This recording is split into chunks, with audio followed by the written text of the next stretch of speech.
مرحبا بكم في قناة واش فراسك للأخبار. ليصلك كل جديد، لا تنسى الإعجاب والاشتراك بالقناة. ذكرت مصادر مطلعة أن شابا لقي حتفه في حادث سير بعد مطاردة من عناصر الدرك الملكي بجماعة أوطاط الحاج.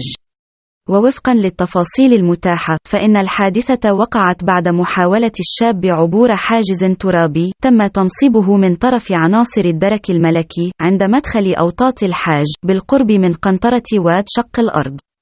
كما يذكر أن الشاب لم يكن يرتدي خوذة واقية، وهو مخالف لقانون السير والجولان.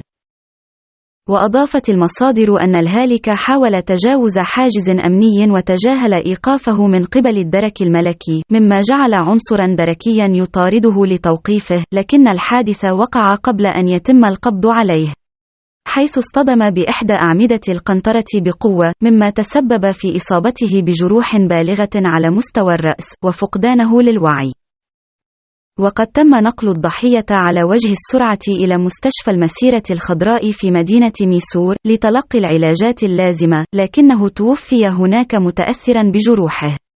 وأوضحت المصادر أن الدرك الملكي قد فتح تحقيقا قضائيا بتعليمات من النيابة العامة المختصة لتحديد ظروف وملابسات الحادثة.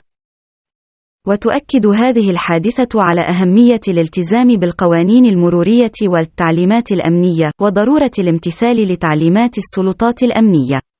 رحم الله الفقيد، وإنا لله وإنا إليه راجعون. ليصلك كل جديد، لا تنسى الإعجاب والاشتراك بالقناة.